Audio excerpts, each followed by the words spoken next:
श्री महाप्रज्ञ गुरवे नमः।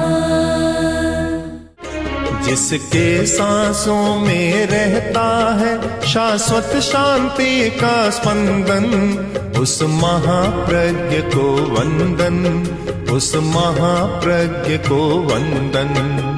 सत्य अहिंसा अनेकांत को अर्पित जिसका तन मन, उस महाप्रज्ञ को वंदन, उस महाप्रज्ञ को वंदन। जिसके सांसों में रहता है शाश्वत शांति का स्पंदन, उस महाप्रज्ञ को वंदन, उस महाप्रज्ञ को वंदन।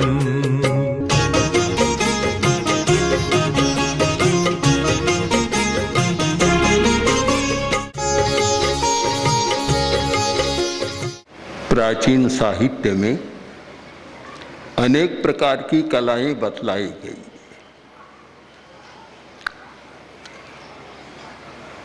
स्त्रियों के लिए 64 कलाओं का निर्देश है और पुरुष के लिए 72 कलाओं का निर्देश है। और कला एक चमत्कार है, बड़ी विचित्र होती है कलाएं।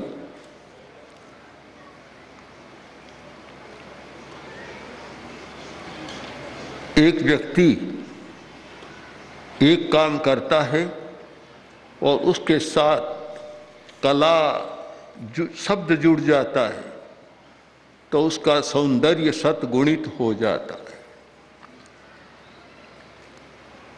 उन सब कलाओं में एक कला है जीने की कला। कहा गया कि जो सब कलाओं को जानता है, धम्म कलम जो ने जान आई, धर्म की कला को नहीं जानता, सारी कलाएं व्यर्थ हो जाती है। धर्म की कला उसी को हम कह सकते हैं जीने की कला। मरने की भी कला है, लेकिन आज हम जीने की कला पर चिंतन करें। जीने की कला, जीवन मिला है मनुष्य का जीवन, जिसे बहुत दुर्लभ माना गया। और इसलिए दुर्लभ माना गया, ऐसा जीवन केवल वर्तमान की दुनिया में नहीं, अगर हम सारी निहारिकाओं का और इतना विशाल अनंत आकाश और असंख्य निहारिकाओं के बीच जो मनुष्य हैं उन पर भी विचार करें तो मनुष्य जैसा विकासशील और विकसित प्राणी दुनिया में कोई नहीं। सबसे बड़ा स्थान है। ऐसे मानते हैं कि देवता का स्थान बहुत ऊंचा है, क्योंकि देवता देवाणम मनसा, जो मन में सोचते हुए काम हो जाता है। किंतु साथ साथ यह भी कहा गया कि देवता भी चाहते हैं कि मनुष्य बनकर आत्मा का कल्याण करे। तो आखिर मनुष्य ही सबसे बड़ा रहा। तो ऐसा दुर्लभ जीवन पाकर और जो जीने की कला नहीं जानता, कैसे जीना चाहिए और कैसे इस जीवन का उपयोग करना चाहिए, इस कला को नहीं जानता, तो उसके लिए शेष सारी कलाएं बहुत काम की नहीं रहती। जीने की कला, उसका एक सूत्र है शांति से जीना। एक सूत्र है, और भी बहुत सारे सूत्र है, पर आज एक सूत्र पर हम विचार करें, शांति से जीना। आगमिक भाषा में कहें तो धर्म ध्यान के साथ जीना, संक्लेश और आर्त ध्यान के साथ नहीं जीना। शांति के साथ, जिसके मन में कोई क्लेश है, अभिद्रोह है, ईर्ष्या का भाव है, हिंसा का भाव है, वह शांति से नहीं जी सकता। शांति से जीना, और उस जीवन का अर्थ होता है शांत सहवास। उस कला से प्राप्त होता है शांतिपूर्ण सहवास, शांत सहवास। साथ में रहते हैं और बड़ी शांति के साथ रहते, कोई भी एक दूसरे को बाधा नहीं पहुंचाता, कोई समस्या पैदा नहीं करता, सब अपनी अपनी सीमा में रहते हैं, सबको अपनी सीमा का बोध है। तो फिर उनका शांत सहवास, शांतिपूर्ण सहवास। जहाँ लड़ाई झगड़ा होता है, कलह कदाग्रह होता है, वह शांतिपूर्ण सहवास नहीं हो सकता। दूसरों तक उसकी बात पहुंच जाती है, अशांत जीवन होता है। यदि ये पूछा जाए कि इस दुनिया में सर्वोत्तम संपत्ति, सबसे उत्कृष्ट संपत्ति कौन है? क्या हीरा माणक ये सर्वोत्कृष्ट वैभव के प्रतीक है? यह नहीं माना जा सकता। जिनके पास अपार धन है और वे लोग भी बड़ा दुखी जीवन जीते, शांति नहीं है जीवन में। तो शांति कैसे हो सकती है? धन का संबंध सुविधा के साथ है, शांति के साथ नहीं है। सुविधा धन से मिल सकती है पर शांति नहीं मिल सकती। सहवास कब हो सकता है? हम पीछे लौटे, जो चर्चा पहले की गई है कि सहिष्णुता की शक्ति, विनम्रता की शक्ति, जब सहिष्णुता का विकास होता है तो विनम्रता का विकास होता है। सहिष्णुता के बिना विनम्रता का विकास नहीं हो सकता। और जब सहिष्णुता और विनम्रता दोनों का विकास होता है तब सामंजस्य का विकास होता है। और जब सहिष्णुता, विनम्रता और सामंजस्य इन तीनों का विकास होता है तब होता है शांत सहवास। इन तीनों के बिना शांत सहवास नहीं हो सकता। असहिष्णु आदमियों का सहवास शांति का नहीं हो सकता। एक घर में आदमी इतना गुस्सेल था, बड़ा ऑफिसर था पर बड़ा गुस्सेल था। परिवार वालों ने बताया, इस एक व्यक्ति के गुस्से के कारण हम सब संत्रस्त रहते हैं, भयभीत रहते हैं और बड़ी अशांति रहती है। सहिष्णुता के बिना कभी संभव नहीं और विनम्रता के बिना भी संभव नहीं। जहाँ उद्दंडता, उच्छृंखलता है वहाँ अशांति बनी रहेगी। सामंजस्य के बिना भी संभव नहीं। इन तीनों का योग मिले, जिस समूह में, जिस परिवार में, जिस संगठन में ये तीनों बातें हैं कि सहन करने की शक्ति भी है, विनम्रता है और सामंजस्य की शक्ति है, तो शांतिपूर्ण सहवास हो सकता है।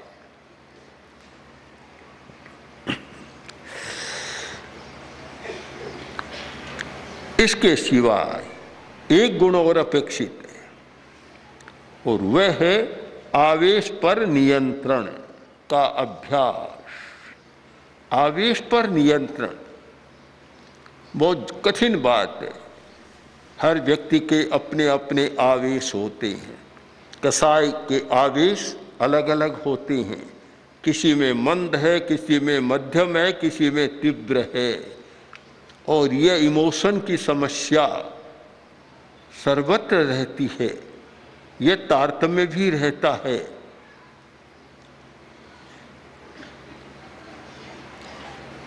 इन 2 दिनों में एक प्रसंग चला तो सामने आया कि एक व्यक्ति की बात परिवार का दूसरा सदस्य मानने को तैयार नहीं और वह कहता है तो उल्टा ही होता है। क्योंकि यह इमोशनल प्रॉब्लम सर्वत्र रहती है। ये आवेश की समस्या हमेशा रहती है और उसके कारण मान्यताएं भी जीवन की अलग बन जाती है, धारणाएं अलग बन जाती है और उनका समीकरण होना मुश्किल होता है, बड़ा कठिन है। वही प्रकृति की विचित्रता की बात बाधा डाल देती है, वही भावात्मक धारणाएं बाधा डाल देती है। बहुत मुश्किल काम है, सरल तो नहीं है। एक पुरानी बात है कि पति पत्नी दोनों में एक समस्या थी। पति बहुत भद्र था, अच्छा था।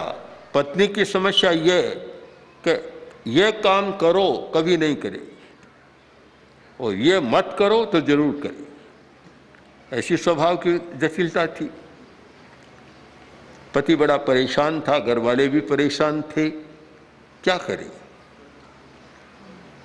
आखिर जब ऐसी स्थिति होती है तो उसके प्रति विरक्ति भी हो जाती है कि रहे तो ठीक, न रहे तो और अच्छा। ये बात भी मन में आ जाती है। पति ने सोचा बड़ी समस्या है, क्या करें। पर्व का दिन आया और सब लोग नदी में स्नान करने नहाने जाते हैं पर्व के दिन पर, तो सोचा आज पर्व का दिन है, नदी में स्नान करने जाएंगे। तो पति ने सोचा कि आज अच्छा अवसर है।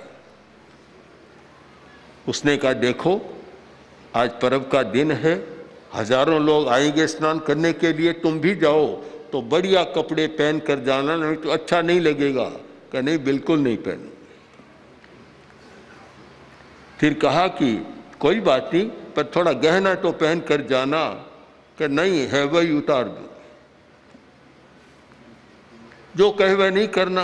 अब ऐसे लोगों के साथ कैसे सामंजस्य हो सके, बड़ा कठिन प्रश्न है, सरल नहीं है प्रश्न, बड़ा जटिल है।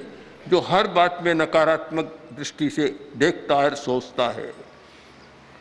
तो देखो एक बात सुन लो, कोई बात नहीं, कपड़े गहने की बात छोड़ो, जैसा तुम्हारी इच्छा हो पहन कर जाना, पर यह ध्यान रखना कि किनारे पर ही स्नान कर लेना, आगे मत जाना। कि क्यों नहीं जाऊंगी, मैं जरूर जाऊंगी।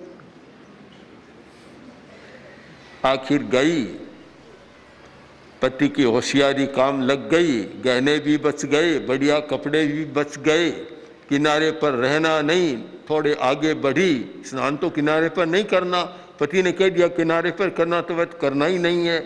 थोड़ी आगे बढ़ी और पानी के प्रवाह में समा गई। ऐसी प्रकृति के लोग भी होते हैं, विचित्र प्रकृतियां हैं और विचित्र मान्यताएं होती है। अब उनके आवेशों का समीकरण कैसे किया जाए, बड़ा कठिन है। पर हम दूसरे पहलू से विचार करें कि ऐसे लोग 100 में 10-20% होते, 80% लोग अच्छे होते हैं, जिनकी प्रकृति इतनी जटिल नहीं होती, जिनकी मान्यताएं भी गलत नहीं होती। ऐसे लोगों की संख्या ज़्यादा है। तो हमें प्रयत्न करना चाहिए, प्रयत्न सबके लिए करना चाहिए, पर कम से कम 75-80% लोगों के लिए तो अवश्य प्रयत्न करना चाहिए कि वे अपने आवेशों पर नियंत्रण करें, अभ्यास करें। आवेश पर नियंत्रण का अभ्यास, एक दिन में तो आवेश पर नियंत्रण नहीं होता, न 10 दिन प्रेक्षक ध्यान के शिविर में होता। रास्ता मिल जाता है, अभ्यास की पद्धति मिल जाती है, क्रम बन जाता है और वह करे तो फिर आवेश पर नियंत्रण होता है। तो जो व्यक्ति शांत सहवास चाहता है उससे अपने आवेश पर नियंत्रण करना जरूरी है।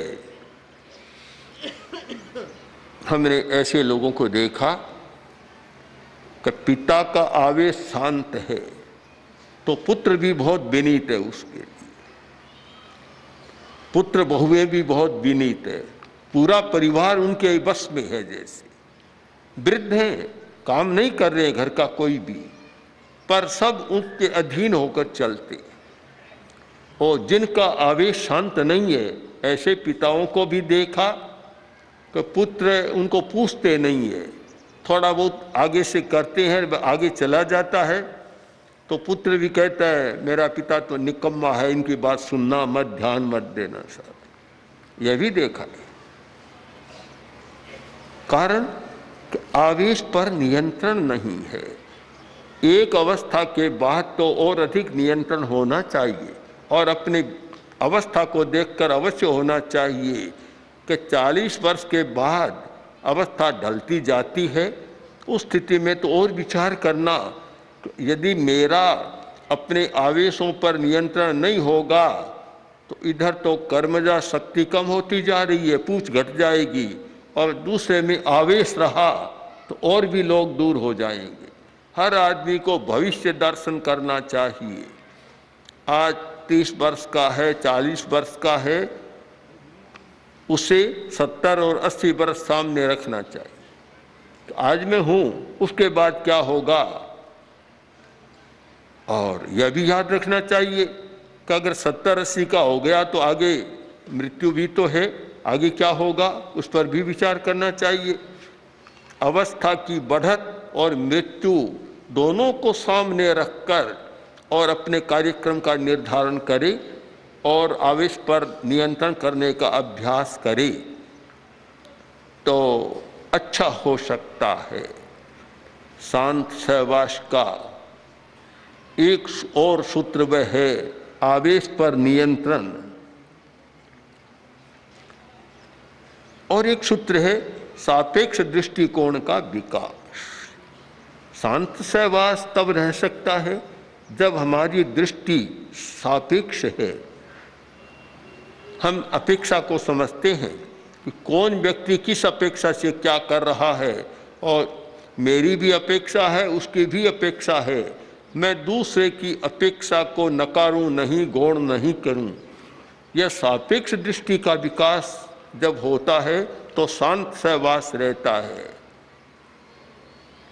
एक निरपेक्ष दृष्टि वाला व्यक्ति आ जाए, कहा जाए कभी मैं ठीक रहूंगा, रहूंगी, पर आपको भी थोड़ा ध्यान देना है, मैं नहीं बदल सकता, मेरी प्रकृति तो है जैसी रहेगी, तुम्हें बदलना है। ऐसा भी सुना है, सुना नहीं, अनुभव किया है कि अब मेरी प्रकृति तो नहीं बदलेगी, तुम लोग ही ध्यान देकर चलो। जहाँ इतना निरपेक्ष दृष्टिकोण होता है वहाँ शांत सहवास नहीं हो सकता। दोनों को ही सापेक्षता का अनुभव करना है कि भाई पति यह सोचे कि पत्नी के बिना मेरा काम नहीं चलता, पत्नी यह सोचे कि पति के बिना मेरा काम नहीं चलता, तो यह सापेक्ष दृष्टिकोण है। एक दूसरे को एक दूसरे की अपेक्षा है। जब रोटी का समय है तो पत्नी की अपेक्षा है, जब पैसा का समय है, पैसा लेने देने का, तो वहाँ पति की अपेक्षा है। दोनों को अपेक्षा है। यह सापेक्ष दृष्टिकोण एक जीवन की समरसता और शांति का बहुत बड़ा सूत्र है। तो एक दूसरे को अपेक्षा रखें, इसलिए हम दूसरे की अवज्ञा नहीं करेंगे, क्योंकि मुझे उसकी अपेक्षा है, वह सोचते मुझे अपेक्षा है, तो फिर अवमान नहीं करेंगे। अग्रणी को सहवर्ती की अपेक्षा है और सहवर्ती को अग्रणी की अपेक्षा है। एक साध्वी समणी या साधु में भिक्षा लाने की सामर्थ्य है, वह अच्छी तरह जाकर ला सकता है। तो एक में प्रवचन देने की क्षमता है, तो अपेक्षा रखनी होगी। कभी प्रवचन की क्षमता है और वह अगर भिक्षा नहीं लाता है तो कोई कठिनाई नहीं, हमारा एक सामंजस्य है, ये ठीक बात है। उस अपेक्षा को समझकर काम करें।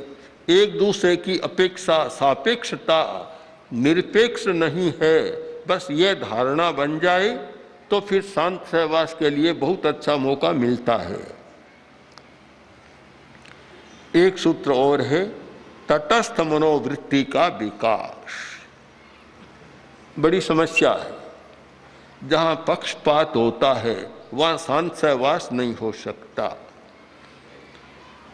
एक युवक आया हमारे पास, आकर बोला कि मैं बहुत दुखी हूँ। मैंने पूछा क्यों? कि पिता के प्रति मन में एक विद्रोह की भावना जाग रही है। मैंने पूछा क्यों, पिता के प्रति ऐसा क्यों व्यवहार होना चाहिए? पिता तो एक संरक्षक होता है, पालक होता है, उस पालक के प्रति ऐसी दुर्भावना तुम्हारे मन में क्यों? तो बोला पिताजी ने हमारे साथ बड़ा अन्याय किया, कि 2 भाइयों को तो सब कुछ दे दिया और मुझे घर से निकाल दिया।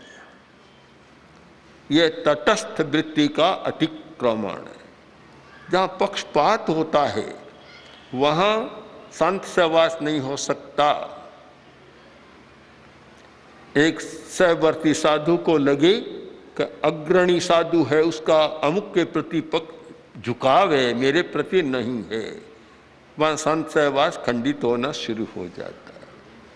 चाहे एक साध्वी को लगे, चाहे एक समणी को लगे, यह लगे कि भाई अग्रणी का उसके प्रति ज्यादा है, झुकाव है, मेरे प्रति नहीं है। जहाँ तटस्थता में अंतर लगे वहाँ संत सहवास नहीं हो सकता। समस्या 2 तरफी है। झुकाव होने के भी कई कारण हैं। एक व्यक्ति में तो योग्यता है, क्षमता है, एक में कम योग्यता है, तो जिसमें योग्यता है उससे वही काम लिया जा सकता है, जिसमें योग्यता नहीं है उससे वह काम नहीं लिया जा सकता। यह पक्षपात नहीं होना चाहिए, इसे पक्षपात नहीं मानना चाहिए। पक्षपात की परिभाषा हम करें कि जो मौलिक अधिकार हैं, मौलिक वृत्तियां हैं, मौलिक भाव हैं और जो जीवन की मौलिक अपेक्षाएं हैं, उनकी पूर्ति में अंतर रहता है तो पक्षपात की बात हो सकती है। पिता के 2 पुत्र हैं, एक का दिमाग तो बहुत अच्छा है और एक का दिमाग अविकसित है, तो वहाँ क्या किया जाए? दोनों का समान काम लिया जाए? ये तो कभी हो नहीं सकता, ऐसे काम भी नहीं चल सकता। वहाँ अगर यह लगे कि इससे तो इतना काम लिया जा रहा, हमसे नहीं लिया जा रहा है, यह चिंतन सही नहीं है।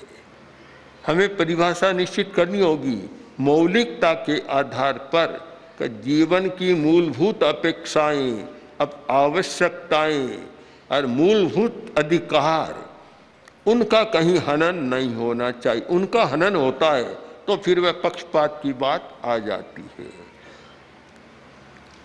यह प्रश्न तो नहीं होता कि पूज्य कालूगणी ने मुनि तुलसी को तो युवाचार्य बना दिया और हमें कुछ नहीं बनाया। कितना पक्षपात!